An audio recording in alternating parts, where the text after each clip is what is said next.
I'm Gabe. This is Connecting the Journey.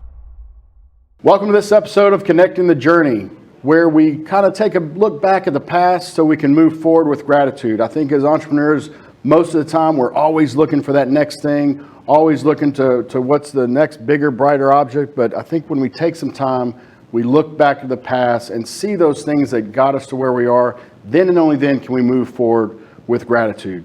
Super excited to have my guest here, Howard Ashkinos. We talked about this, and I still got it wrong. Ashkinos. Right. I've known Howard for probably going on 8 years now.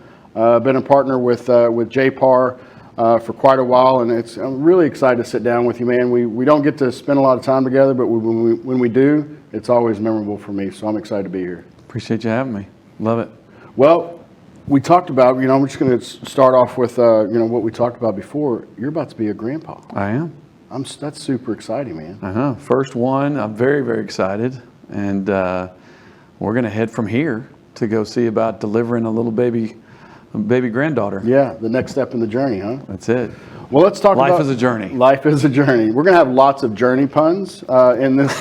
I think between me and you, we're going to talk about the journey. But let's talk about where the journey started. Where you're from New York, but grew up in Fort Worth. What was that? Yeah, originally from New York, came to Texas, thankfully and blessed to be grow up in the greatest state, I believe, in the country.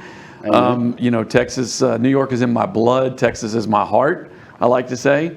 But early age, so I grew up in Fort Worth and, college in Texas, and then moved back to New York for a period of time. Okay. And then back to Texas.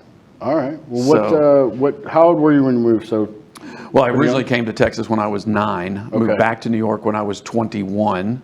Okay. And came back to Texas when I was 25. So short stint in New York. Yep. 4 years of my early 20s, the roaring 20s of lots of fun. Yeah. What brought you back to New York? Well, again, it's where I was born, and my family had pretty much had stayed there. My father was living up there, my cousins, my uncle, and there was an opportunity for me to go up there and get into the family business, which was in the film business. Okay. So that's what I did up there and had a great time. And then the opportunity came. As all along our journeys, there's opportunities, and you have to have your eyes open, I think. I was actually working on a Miller Lite commercial in San Antonio. And as I'm on the Riverwalk, on a boat with, of all people, Randy Quaid was doing this. And for those that go way back, there was a great commercial series of Miller Lite did back in, this would have been 1991. I was going to ask the year, but didn't want to age it. I was 3. Okay, yeah. But no, in 1991, where Miller Lite did this little series for the state fair, and Randy Quaid was the spokesperson. It's called "We're Having a Party." I still remember it very vividly. But long story short, we were on the Riverwalk, and an old college fraternity brother of mine walked by and yelled my name, and we got into a conversation. And if you remember, 1991, this was a time of the first Gulf War, and in chatting with him, he was starting a business as an entrepreneur himself, and was looking for some help. When we connected at this time, I actually felt like this might be an opportunity for me to give some time and some resources to him. And he asked me to partner with him in an entertainment magazine. Okay. So I took a little stint away from New York in 1992 and started 91, 92 and started this entertainment magazine with him here in Texas. So I came back to Texas. What was the name of the magazine? The Insider. The Insider. Yes. Okay. It was very cool. I remember that. It was hip. Yeah. It was hip. But, like all probably entrepreneurs, we don't always know what we dive into sometimes. But we just dive in. What were you leaving? So you're at a steady job in New York in the film industry, family business, lots of opportunity there, and you decided let's just jump into this. And yeah, it sounds very very entrepreneurial. Like I don't know what I'm jumping into, but let's go. That's right. Actually, I actually thought that it would be a short stint. I was just going to go helping build this and then go back to New York. But as life happens, unfortunately, I lost my father. And that part was the biggest part of me in New York. And so that basically changed the landscape of what my my goals were at the time. So from the magazine, I had an opportunity to in my entrepreneurial spirit to get into the restaurant business. So I bought a little bit of what at a coffee shop, which at the time was just a donut shop, but I turned it into a coffee shop, and it's right there right in front of TCU. So if anybody's familiar with TCU, the area where the bookstore is, that little strip is where my little coffee shop. Today, I believe it's called Pizza Snob. I believe. I think it's Pizza Snob. If anybody knows of, I think I actually heard of that. So it's right there. That used to be my coffee shop, University Coffee Shop. What a great time that was. Lots of lessons. Now that would have been 92, 93. Okay. So let's back up a little bit. Yeah. Where'd the entrepreneurial spirit come from? Like you talked about, you lost your dad. Was it obviously the family business was film? Was that something that was ingrained into you early on, or? So I think so. I've always been a very independent person. I think independence leads to an entrepreneurial spirit because you kind of look and say, I'm going to pull myself up from my bootstraps. I'm going to make it happen. I had that attitude from an early age. My mother and my stepfather, who raised me, were entrepreneurs. They owned their own business. So I grew up in a company, a business owned, family business from a young age. So I saw that as an example, and was in that business with them at a very young age. Like 12 years old, I was working. So I loved working. Were you on the camera or behind the camera? No, this was in Fort Worth in the advertising business. Okay. So I had when you say go back, from prior to me going to New York in 1988 as a 21-year-old kid, I actually hadn't had any connection with my family in New York. Oh, okay. Because you're raised here you said you're... Right, and back, this is pre-computer days, when somebody wanted to take their kid and run away, you could run away in the 70s and 80s, okay? Yeah. So as crazy as the scenario is, I call it an Oprah Winfrey type story. I was basically taken away from my father at a young age, at 3 years old. I didn't meet him again until I was 20. Oh, wow. So there was 17 years of my life that I grew up with my mom and my stepdad in Texas and really just didn't know better. I knew I had a biological father somewhere, and now we're going real deep, which, it is what it is. But I knew I had a father. And my older sister and I did talk about times that maybe someday we knew that we would be reunited. And that day came. I was a sophomore in college in San Marcos. And the phone rang, and that was it. And the crazy thing about it, and people ask me about, when I share this story with folks, the crazy thing about it is that from the moment I met my father, within 15 minutes, we were father-son, like brothers had never been apart. We were it was just meant to be. So he reached out to you? He reached out. Well, my mother found a way through pressure from my sister at the time, and she called me and said, "Your dad's going to call you tonight." And I was like, okay. And, there were some things there that were unknown at the moment. But the moment we met, which was about 3 weeks later, in person, he came to Texas. It was as if we were never apart. I think we stayed up for about 36 hours straight, just sharing life and talking. And, at a young age, I was, at that time in 1987 when we met, I guess it was, I was 20 years old. Mm-hmm. And, for me and who I am, it wasn't about blame. It wasn't about who did the wrong thing. It was about getting a piece of something that I hadn't had. And I was going to take every opportunity to have a relationship with my father. You're old enough to recognize that and leave kind of the blame and the guilt and all that stuff behind, and take advantage of it and learn from it. It's interesting to talk about, when kids really need their fathers in different times, and I think that's probably 20 years old when you're trying to figure out what you're going to do with your life. That's an interesting time to reconnect with them. There's no doubt that the situations, whether they're circumstances brought on by your own actions or by others, that they impact you. I've always been the person that was going to use it for power and never backwards. Look at the positive. Yeah, you're. I'll tell you, man. We talked about energy, man. Like we don't get to spend a lot of time together, but even if it's a phone call or a text or a short period, you always bring the energy, brother. And I appreciate that. I think that's something that's in you, Yeah. right? And I can imagine that first interaction with your dad, and it makes sense. Y'all stayed up for 36 hours. Yeah, crazy. Talking. And so you had a short time with him, right? Yeah. So I moved to New York the following year. Mm-hmm. I moved to New York City and had really the most amazing 4 years in New York. And then as I'm in San Antonio and that opportunity arose, unfortunately, circumstance was that, that he would pass in 1993. And that pretty much was the, end of my, quote, New York venture. Yeah. At that point, I had my coffee shop. I was lost in this world. How did that, you just met your dad 4 years ago. You had this amazing time with him up there. Like, how'd that hit you?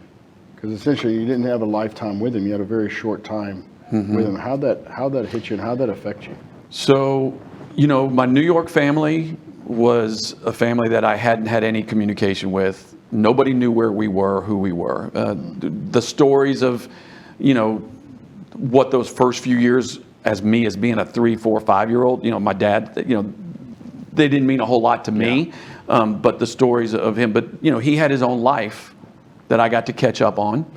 I had cousins and uncles and distant relatives that everybody knew who my sister and I were, but we didn't know anything about them. Yeah. So when in this question, what was really neat was, matter of fact, the very first time that I got to go to New York after we got reunited, I was still in college. When we got reunited, about 2 months later, my sister and I flew to New York for one of my cousin's weddings. And if you ever have a wedding, you would think that you're the center of attention. Not this wedding. You stole the because Howard and Jody, from the bride. the long lost Ashkinos clan here, who were basically cut off from the family for 17 years, were coming to the wedding. So no disrespect to my cousin Mark and Randy, amazing, and we bonded. All of my cousins, all of my family. The day we met, we were a unit like never before. And even to this day, I just left my Aunt Barbara down in Austin 2 days ago to pop in and see her. And families are families. They all have their things, but I've always tried to be somewhat of a glue that can be a constant in those relationships. So it really wasn't strange. We were celebrities. Yeah. My sister ended up coming. She didn't move to New York. She never moved there. When I lived in New York, it was like every day was Six Flags. Every day was, what's the next adventure? I mean, because you got to catch up on last time. You got to meet this. I asked you about the heritages: Greek, Italian. What's the? Well, I'm Jewish. I'm actually a completed Jew. Okay, perfect. But with that said, I'll take the Greek. I mean, it's Ashkinos is a. Yeah, but a big Jewish New York family, my Lord. I mean, I bet you that was amazing. Yeah, it was. It was in the film industry. I mean, in the connections all everywhere. My grandfather was in the film business. He started as he was a projectionist. I never knew my grandfather on my dad's side, but he was a projectionist. My uncle was a film editor. My dad was an editor. All my cousins got into the business. They were all film editors and then producers and different things. And so it was natural. Now, what little, whoever's watching this really already has a little piece of my personality. I wasn't really the guy that's going to sit in the back booth and edit, because that's what they were. Yeah. So I got into production. Why did I get into production? I got into production because it was always moving.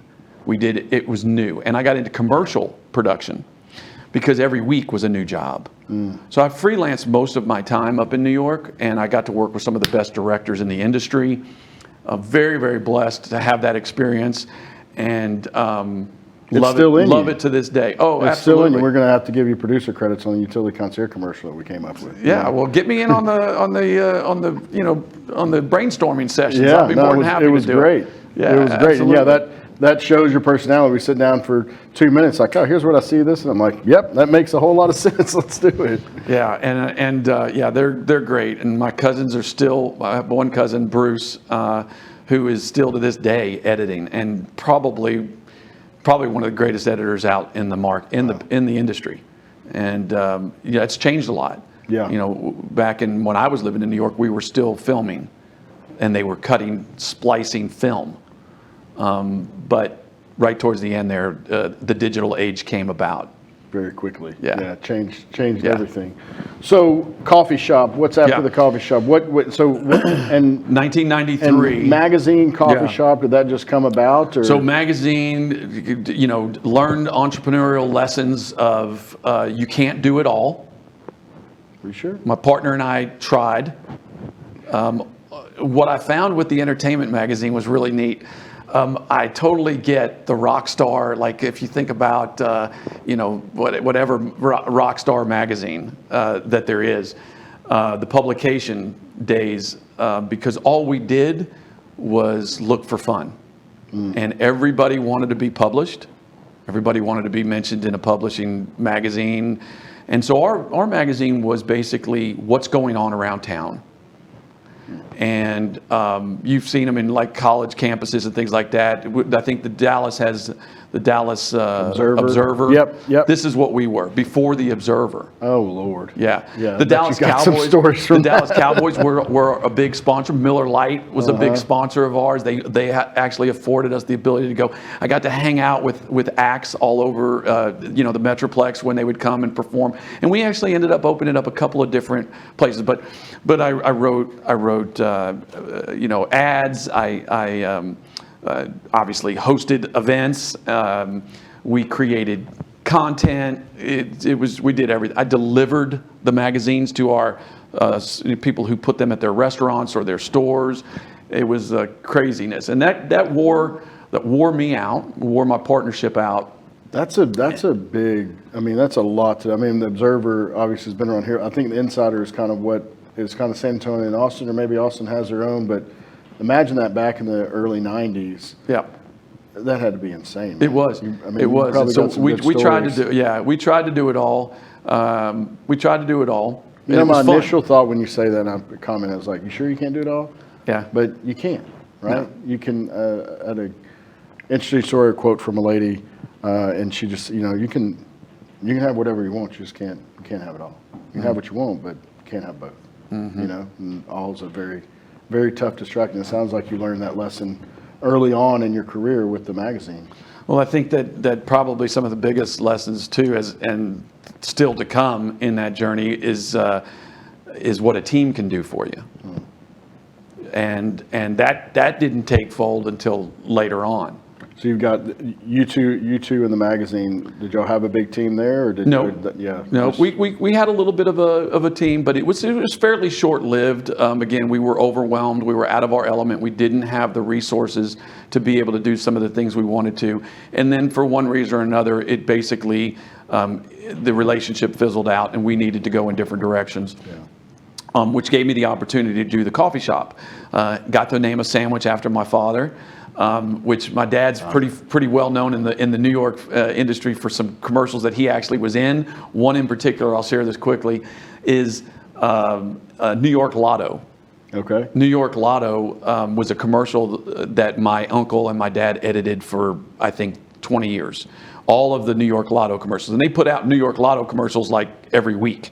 It was a very big part of our family history in the deal. Well, the producers and the ad agencies loved my dad so much because he was a character that they said, "Hey, Jerry, we want you to be in a commercial." And so he was going to get his day on this side of on the other side of the camera. On the other side of the camera. And my pops, being the crazy dude that he was, they came up with a few lines, if I can remember them. If I may butcher them, but one of them was. The director says to my pops, just like this kind of environment, and he says, "Hey, Jerry, tell us, what would you do?" Because their slogan New York Lotto was a beautiful one. I love it to this day. It's called "All You Need Is a Dollar and a Dream," and it was New York Lotto. And so they said, Jerry, what would you do if you won the lotto? And he'd go, I'd buy a restaurant and name a sandwich after me. There you go. And so that always stuck with me. So as soon as I got that coffee shop, that sandwich shop, I named a sandwich after him. And what was it? I'm a sandwich guy. Tell me. It was a hot open what turkey. You did. Oh, okay. You're asking me questions like I actually could remember. Oh, come on. It was a hot open turkey sandwich, actually, with gravy, which is not a Texas thing, but it's a New York thing.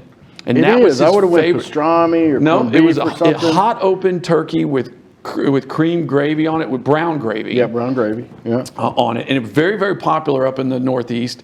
Nobody ordered the darn thing, but it was on my menu. Definitely it was not on a my Texas menu. thing. It was not a Texas thing. We did do Philly cheesesteaks, and we did pizzas late at night. We had a blast, and the coffee shop deal was great. It was a great experience. But yeah, that was one of his lines. That's the line that actually made it. His other line was, Jerry, what would you do? And he said, I'd still follow the Yankees, but in a Rolls Royce. And they go, Jerry, what would you do? He'd go, I'd still follow the Yankees, but in a Rolls Royce.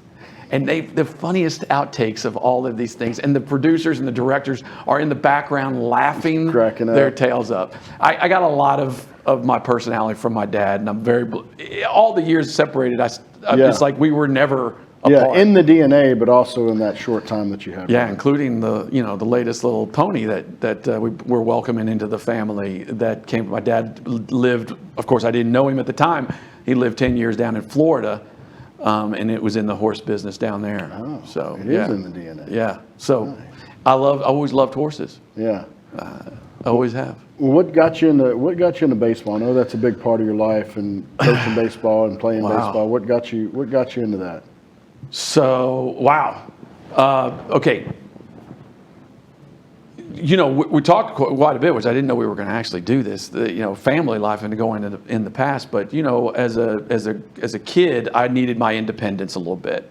My stepfather wasn't a loving person, and there were from the age of about 12 years old on, I had to really just be my own man. Yeah. And when I was 15 years old playing freshman baseball, got injured playing football. Long story short, my senior year, fast forward, I'm going to, after not playing baseball for 2 years because of injury and other things, I go to sign up at the sign-up desk in the cafeteria my senior year for baseball. Well, you had to sign up like at a table, Coach Thompson, love you, Coach Thompson. Coach Thompson's sitting there and he goes, Howard,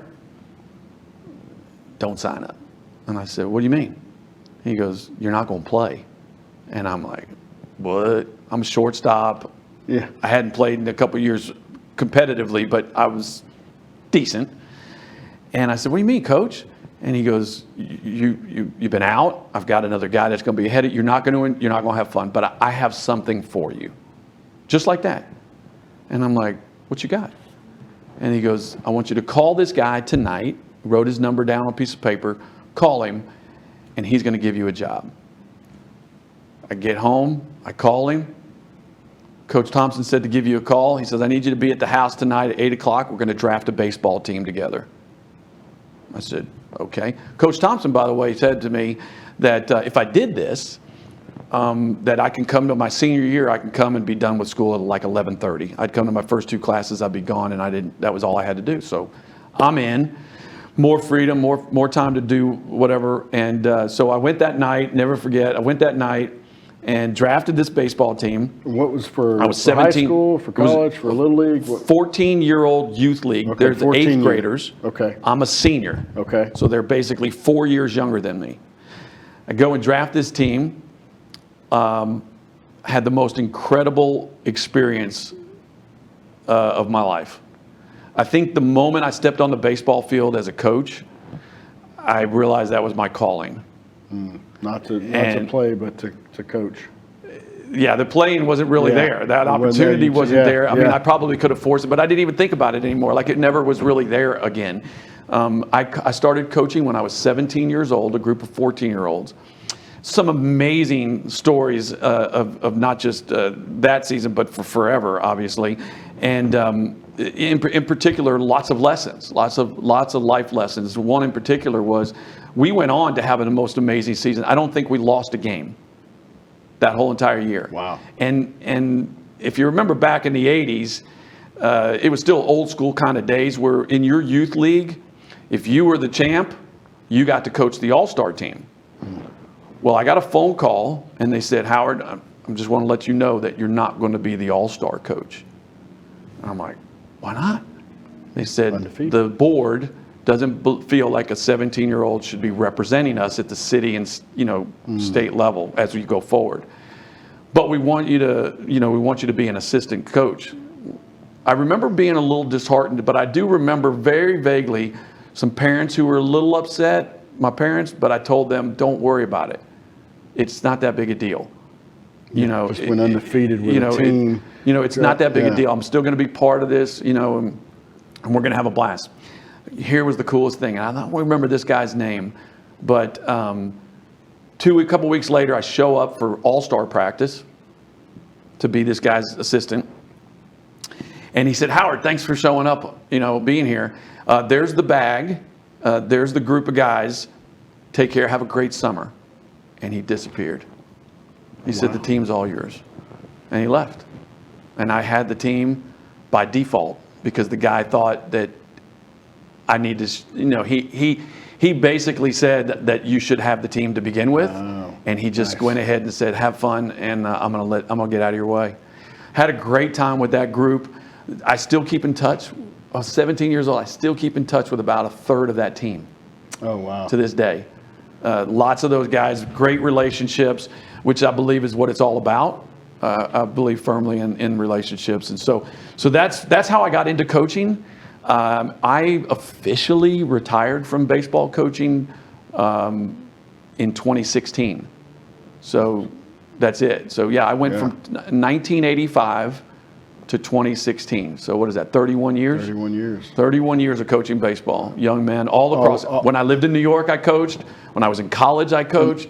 Everywhere I went, I coached. In that same kind of 14U? No, all different ages. All different ages. My sweet spot was, there probably wasn't really much of a sweet spot. I tended later on to avoid the 10-year-olds. The high school age kids were big. And I coach college kids and everything. So wow. Yeah. That's awesome. Is that where you learned a lot of the lessons around teamwork that you mentioned earlier? Definitely.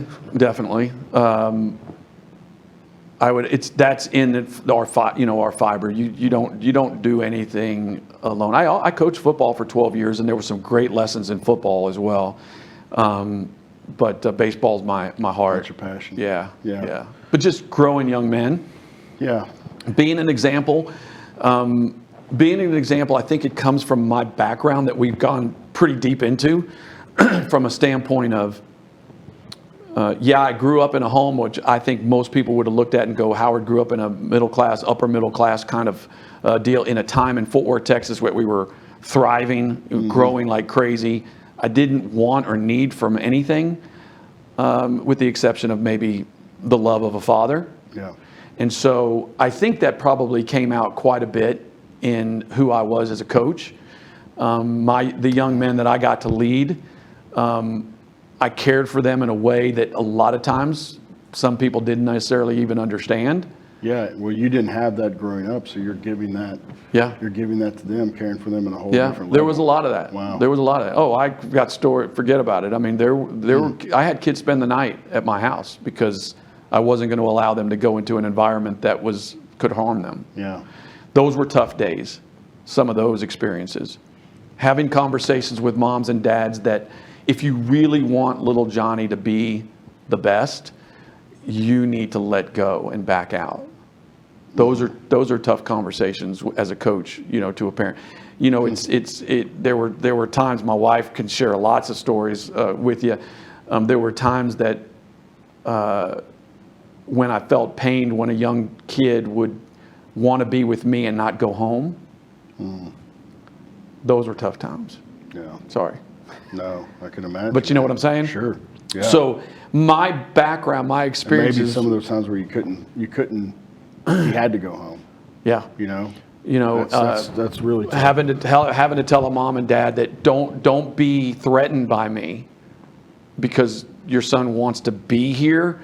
We just need to just know I'm supporting you. We need to work on some things at home. Yeah. So that he wants to go home. Maybe some blind spots for the parents too. Yeah. I mean, you know what I'm saying? All kinds of things. Lots of blessings in that role. And we're talking about all kinds of stuff. You're getting me all choked I up. told you this is some 5% stuff. This ain't no high level stuff. I want to get into the nitty gritty, but yeah. Let's have some fun though. So how did you get coffee shop? I'm sure there's a lot of stuff in between, but how'd you get in real estate? So I mentioned I know there's some baseball connection I mentioned there. a while back that I was just crazy lost out there in 1993. About that time, the coffee shop. I picked up the game of golf to play for the first time in my life, and now I'm 26 years old, and then I met a young gal, and my girlfriend was basically a lifesaver, literally, because she introduced me to my faith. She introduced me to a deeper level, being Jewish, number one, but then she introduced me to the Word of God and the gospel, and God changed my life. It wasn't immediate. It was a lot of pain, a lot of struggle, a lot of questions, not always the answers that I wanted to hear. Sure. But it started in 1993. Dating Shannon was literally a fork in the road. In 1995, as I was still searching big time for my purpose, still coaching, but I was searching for my purpose and searching for really what life was, and what the next steps were, because I was at a crossroads. There's no doubt about it. And one day Shannon says to me, "What are you going to do with your life? Because I got to move on." My wife was widowed, and I had 2 kids that basically I was somewhat of a pops to. I was a father to.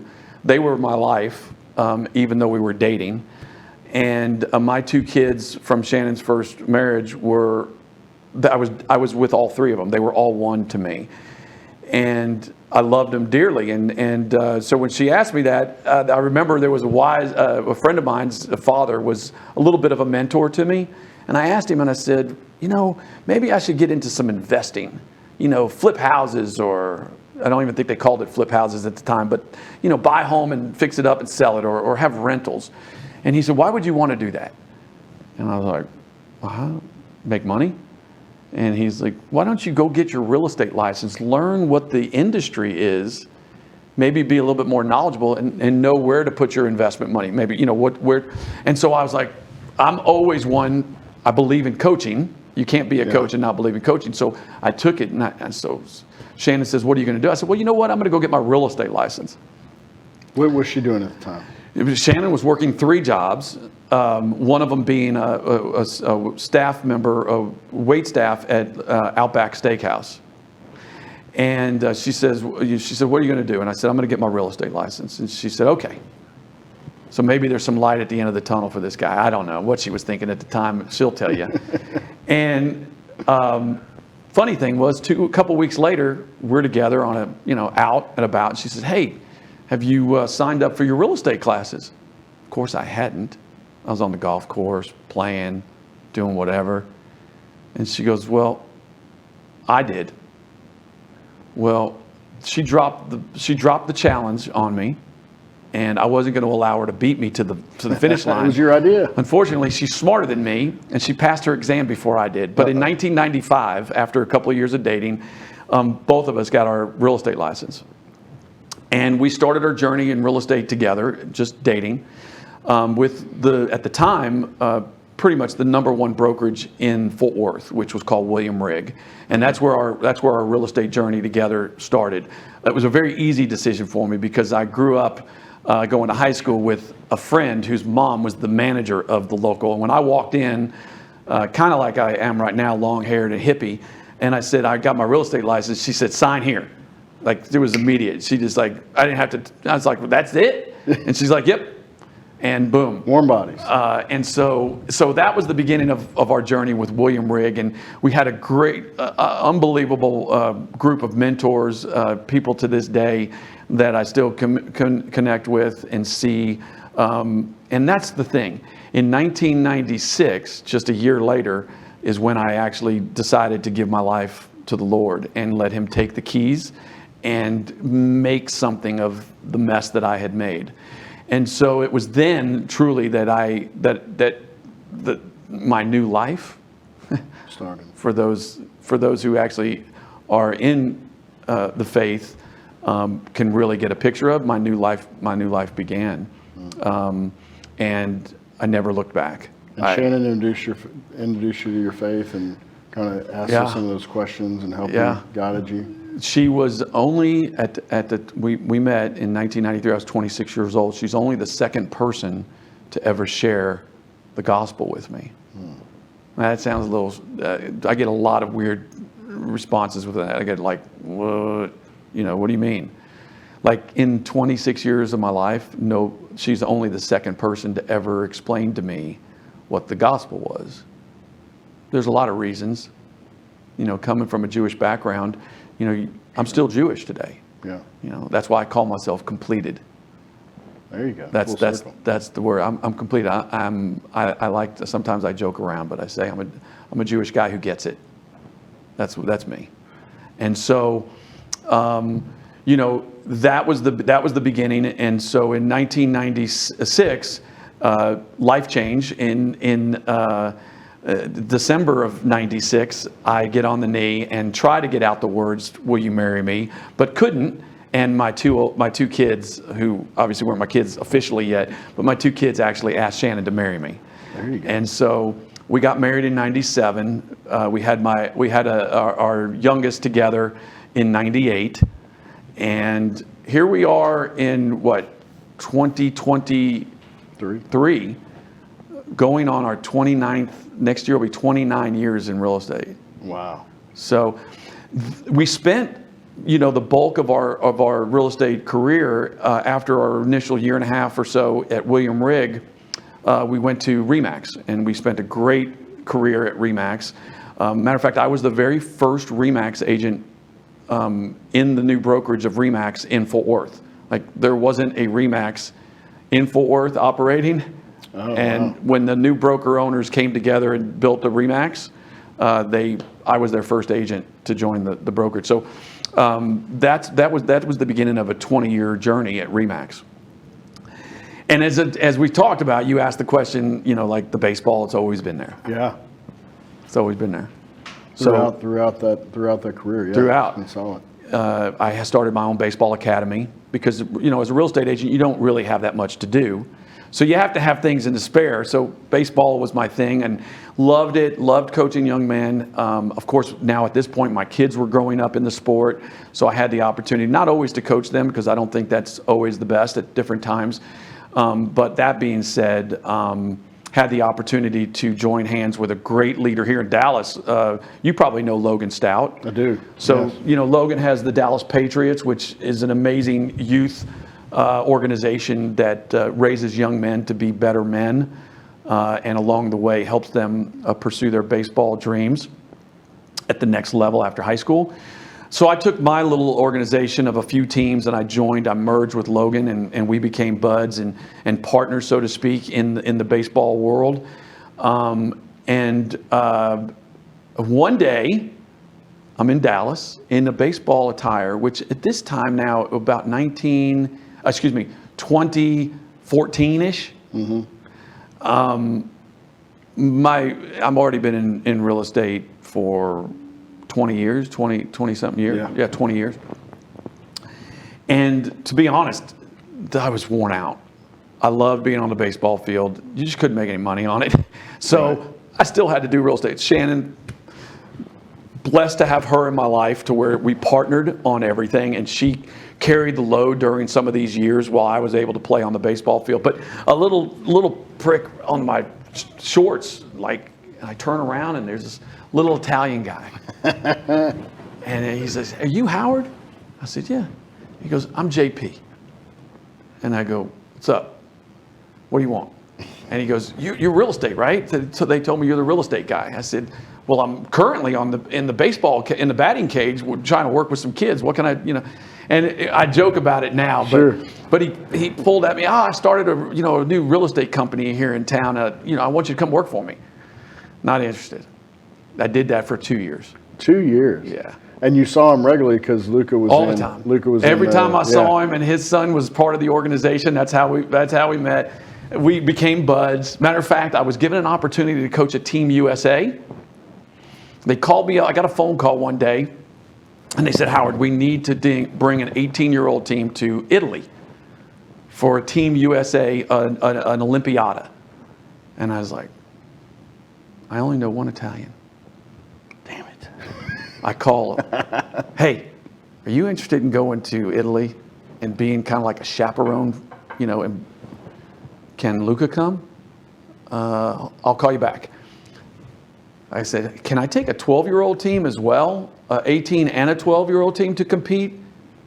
Let me check. Absolutely. You're in. So I took 2 teams to Italy, and this would have been 2015. Yep. 2015. And Luca was 12? Yeah. And was in, where was the tournament at? It was in Naples or? No.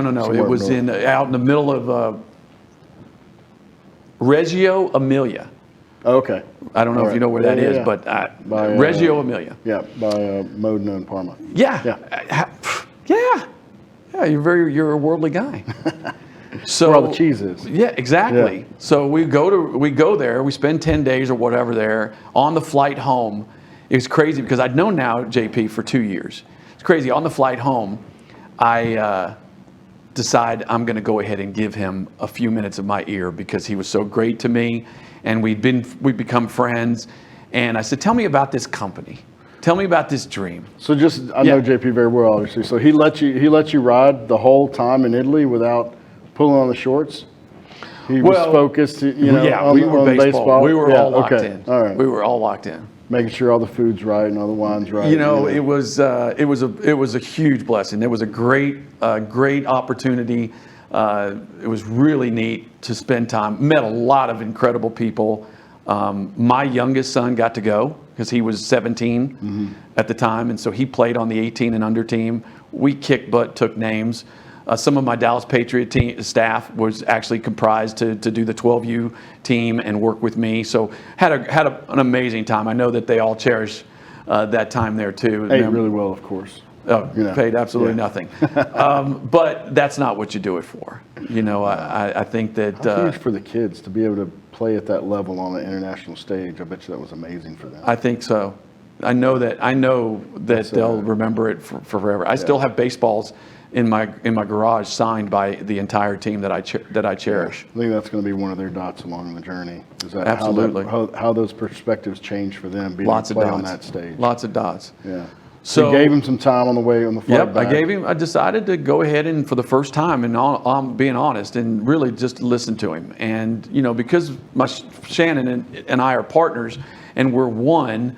When I got home, I said, honey, I want you to come and talk with JP. I want you to hear his vision and what he wants to do. And at the time, again, this is now, when we come back, this is now that was the summer of 2015. Maybe it was the summer of 2016. No, whatever it was, 15, 16. We ended up connecting in 2016, the summer of 2016. And JP had done a great job building the company. I believe there were about 6 offices, about 350 agents or whatever, mainly in the DFW area. But I think he just opened up or started to open up Austin or San Antonio, one or the other. JP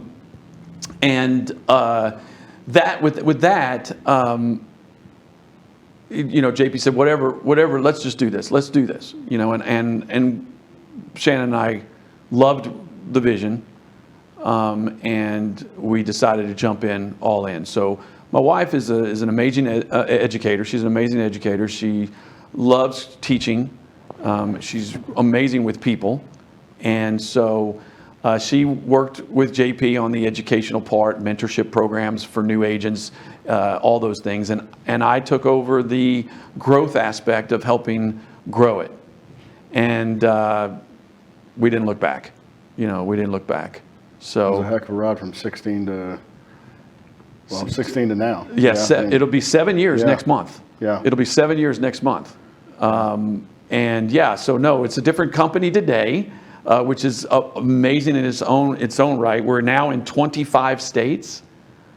Texas has about 2,200 agents in the brokerage, another 500-600 in other parts of Texas with Houston, and then the other franchise. We opened up franchise operations back in I think 2019, January of 2019. So it's been a great journey, been a great ride, and I look forward to continuing that ride and carrying on as best we can. That was a big shift for you because you were did you have a team or were you running a brokerage or did you go from a team leader or a single agent to now being a high-level leader at this new company? Shannon and I, we never had any kind of career jobs in it. We were always just individual agents or teams. We built a team at different times. It fluctuated. We had buyers agents. We had listing. But it mainly ended up always being a small team of Shannon and I and another piece or two. But we were producers. I mean, that's what we did. We were in that. So when we locked arms with JPAR in 2016, that was the first time in my life that I'd actually had a job. Okay, I'd been self-employed my entire life. Know the feeling. and loved self-employed. Yeah. This was the first time I'd ever worked for someone. Had to be accountable to someone else, and I loved it. And I loved it. So when you're on a mission and you're locked arms to arms,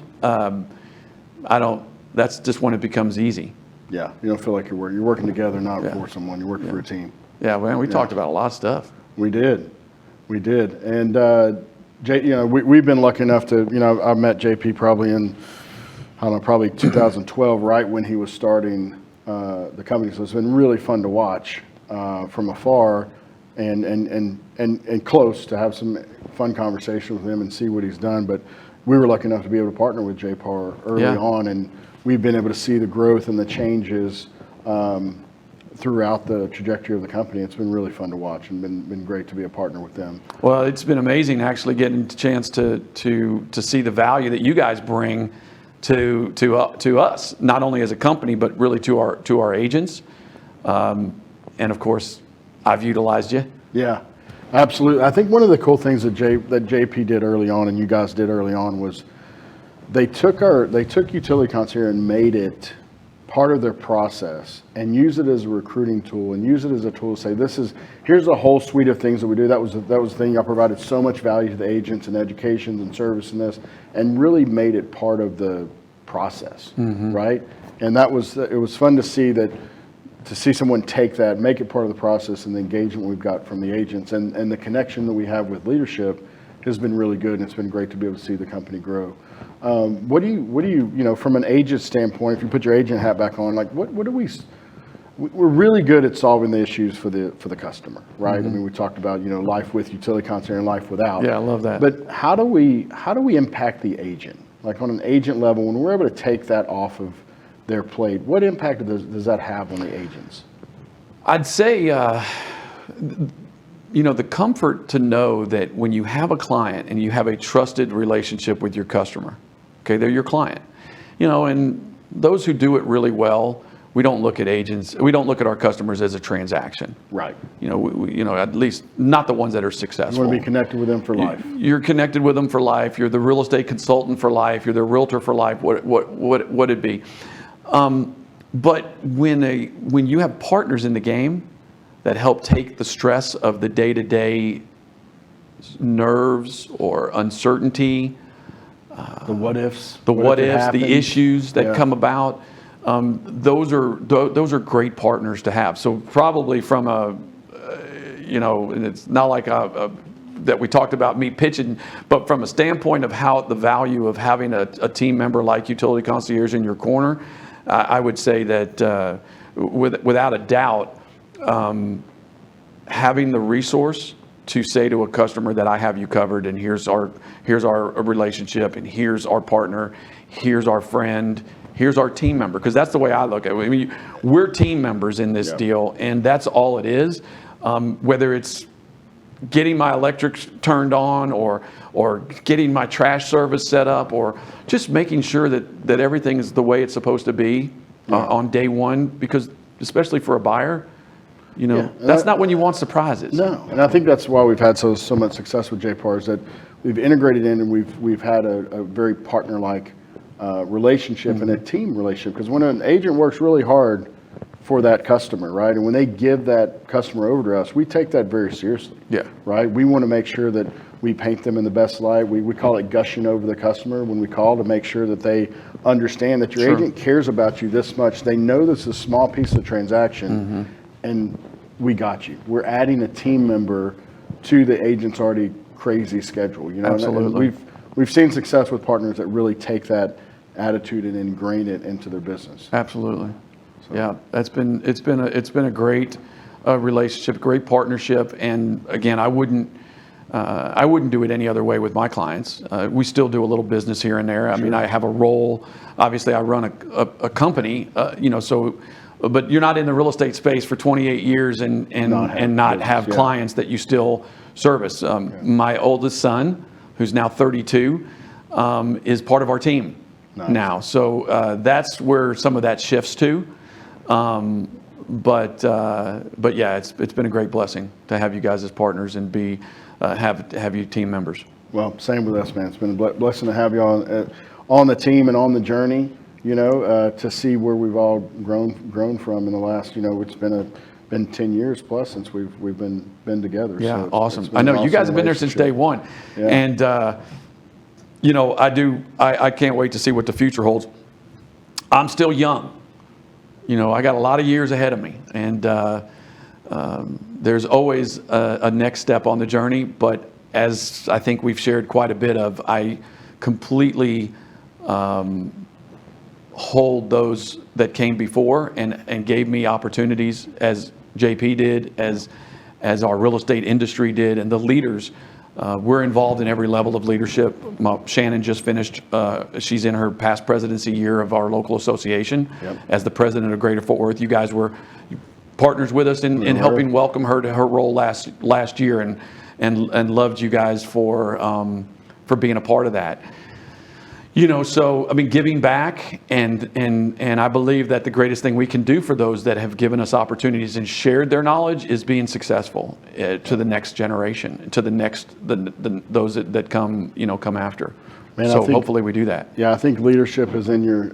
Hearing the story, leadership is in your blood, right? I mean, you talk about the baseball and what you've done throughout your career. I mean, that kind of, led you to where you are now, and you're very much a servant leader, very much of giving. If you look at, coming to the magazine, you're coming to help, right? Some things you're doing now, you're chipping in to try to help to get them to that next stage, so they can run with. That's a very coach-like servant leadership, and that you've been doing that all your life, man. So it's really great to talk a little bit about and go back on the journey. And what's next for you? What's you've got something big coming up tomorrow, but what's, so I have the birth of my first grandchild,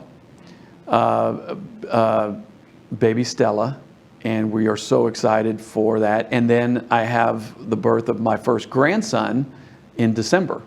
So that's the immediate, and then as we welcome those two babies, Shannon and I did a thing. I kind of still have that pops in my blood, and we decided to venture into the horse racing industry. And so we just bought our first filly, who's going to be broke and due to run next summer. So we'll come to a racetrack near you. That's exciting. We're going to have some fun with that. That's why you do it, man. We're going to have some fun with it. Everything that we do, everything that comes from that is going to be given back to charity. We support a lot of different organizations, and we're going to utilize that as a witness and as a ministry to those that we can maybe touch. So don't have the official name yet, so I don't want to jinx anything. God will take care of that. But once that's done, we'll be running all over. So we'll be in New Mexico. We'll be in Oklahoma. We'll be in Lone Star Park here in Texas. So we'll be all over. We're excited for that journey. And then of course our two grandbabies are going to be huge parts of the near future, as well as what's next for our real estate journey and our leadership within JPAR and after. Yeah, I think we moved from connecting the journey to enjoying the journey. You're at the point where you've enjoyed it along the way, but you're really able to. I think that's the case. I think that's the case. Enjoy the journey in the next phase that you're on. I'm not so sure I want to do anything on the rest of my journey that doesn't have fun included. Very nice. Very nice. Thanks so much for being here, man, brother. I really appreciate it. I really enjoyed the time. Had a great time as always. Absolutely. Thanks for joining us on another episode of Connecting the Journey, where I think it's impossible to move forward with gratitude unless you look back and see and learn from where you came from. Thanks for joining us.